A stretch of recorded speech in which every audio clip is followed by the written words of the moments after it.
नमस्कार दोस्तों, एक बार फिर से समस्त कर्मचारियों का मेरे इस यूट्यूब चैनल अमर एजुकेशन में स्वागत है। दोस्तों, जैसे आप सब जानते हो, मैं डेली एक महत्वपूर्ण जानकारी लेकर आता हूं जो समस्त कर्मचारियों के लिए, चाहे केंद्र के हों चाहे राज्य के, सभी के लिए बहुत महत्वपूर्ण होती है। चलिए, एक महत्वपूर्ण जानकारी आ रही है, चलिए आप तक साझा करें। दोस्तों, अगर आपने अभी तक मेरे चैनल को सब्सक्राइब नहीं किया तो प्लीज़ चैनल को सब्सक्राइब कर लीजिए और बेल आइकन के बटन को जरूर प्रेस कर दीजिएगा ताकि आने वाले वीडियो का नोटिफिकेशन सबसे पहले आप तक पहुँच जाएगा। चलिए, एक महत्वपूर्ण जानकारी निकल कर आ रही, जैसे शायद आप तक ये जानकारी पहुंच गई होगी। केंद्रीय कर्मचारी को महंगाई भत्ता एक बार फिर से बढ़ेगा, ये आज की न्यूज़पेपर की हेडलाइन में आई है।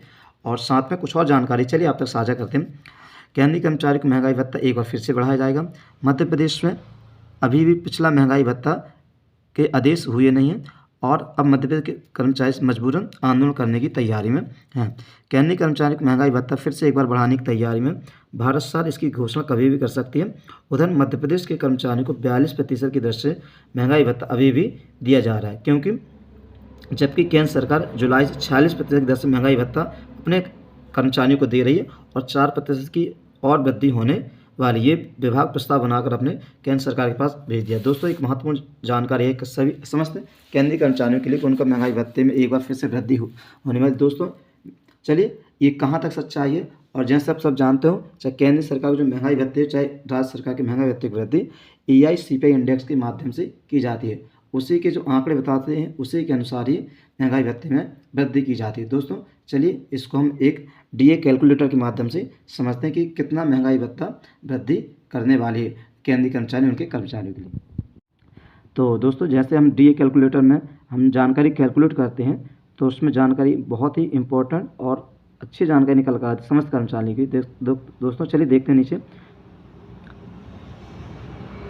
तो सबसे पहले मैं जून 2023 जो आपको जुलाई में महंगाई भत्ता मिला था केंद्रीय कर्मचारी को या राज्य के कर्मचारी जो मिलता है उसके बारे में जानकारी बताऊं। दोस्तों, जून 2023 में EI/CPI इंडेक्स 136.4 यानी 136.4 था, तो महंगाई भत्ता अपना हो रहा था 46.24 यानी 46% महंगाई भत्ता हुआ था, और जो केंद्र सरकार ने घोषणा की तो अपने कर्मचारी को दिया भी था। दोस्तों, उसी के अनुसार दोस्तों, जैसे आप सभी जानते हैं, आज की डेट है 31 दिसंबर फरवरी पर जो मिलेगा महंगाई भत्ता जनवरी से दे होता, तो जनवरी में जो महंगाई भत्ता दे होगा तो 31 दिसंबर 2023 के जो EI/CPI इंडेक्स के आंकड़े उसी के अनुसार निर्भर करते हैं। दोस्तों, उसके आंकड़े जारी कर दिए और 31 दिसंबर 2023 का आंकड़ा जो जारी हुआ है उसमें जो EI/CPI इंडेक्स बता रहा 138.8 बता रहा, उसके अकॉर्डिंग जो महंगाई भत्ता DA कैलकुलेटर में हमने डाल के देखा तो ये आ रहा 50.28 आ रहा। दोस्तों, 50.28 ध्यान से सुनिएगा, 50.28 आ रहा। इसका मतलब ये है केंद्रीय कर्मचारी को श्योर है कि 50% महंगाई भत्ता दे पर 1 जनवरी से दे होगा। दोस्तों, एक महत्वपूर्ण जानकारी थी तो मैंने आप तक शेयर की।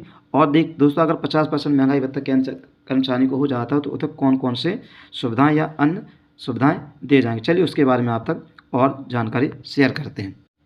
दोस्तों, जैसे हमने जानकारी आपको बताई कि जनवरी 2024 से केंद्रीय कर्मचारी को महंगाई भत्ता 50% या फीसदी के हिसाब से दिया जाएगा। केंद्रीय कर्मचारियों के लिए हर साल में 2 बार महंगाई भत्ता मिलता है। दोस्तों, जब कर्मचारी को महंगाई भत्ता 50% पार कर जाता है तो उसके बाद कुछ सुविधाएं उन्हें अलग से प्रदान की जाती है, उनके बारे में आपके साथ कुछ जानकारी शेयर करते हैं। दोस्तों, जानकारी के लिए मैं आपसे बता दूं, जब केंद्रीय कर्मचारी या किसी भी कर्मचारी की महंगाई भत्ता जो पुराना लॉ उसके अकॉर्डिंग महंगाई भत्ता 50% क्रॉस हो जाता है तो जो उसके बाद जो महंगाई भत्ता शून्य कर दिया जाता है। जब शून्य हो जाता है उसके अनुसार आगे क्या क्या सुविधाएं, देखिए महंगाई भत्ता की एक नियम है। सरकार ने साल 2016 में जब 7वां वेतन आयोग लागू किया गया था तो उस वक्त महंगाई भत्ते को शून्य कर दिया था। नियमों के मुताबिक महंगाई भत्ता जैसे 50% तक पहुँचेगा उसे शून्य कर दिया जाएगा और 50% के अनुसार जो पैसा भत्ते के रूप में कर्मचारी को मिल रहा है उसे बेसिक सैलरी यानी न्यूनतम सैलरी में जोड़ दिया जाएगा। मान लीजिए किसी कर्मचारी की बेसिक सैलरी 18,000 रुपये है तो उसे 50% DA मतलब 9,000 रुपये मिलेगा, लेकिन 50% DA होने पर उसे बेसिक सैलरी में फिर से महंगाई भत्ता शून्य कर दिया जाएगा। तो इसके मुताबिक बेसिक सैलरी का रिवीजन होकर 18,000 न होकर 9,000 ऐड कर उनकी बेसिक सैलरी 27,000 रुपये हो जाएगी। तो ये दोस्तों एक महत्वपूर्ण जानकारी थी और उन्हें कर्मचारी के लिए इसका विशेष फ़ायदा होगा। जो उसका 50% ऊपर DA रहेगा उसको न्यूनतम बेसिक सैलरी में जोड़ के उसका नया न्यूनतम सैलरी बन जाएगा, उसके बाद अलग से DA की वृद्धि की जाएगी। दोस्तों, एक महत्वपूर्ण जानकारी थी तो मैंने सोचा क्यों ना आप तक ये जानकारी शेयर की जाए। दोस्तों, अगर ये जानकारी आपको अच्छी लगी हो, प्लीज़ चैनल को लाइक करें, सब्सक्राइब करें और अपने समस्त कर्मचारियों तक शेयर ज़रूर करें। धन्यवाद।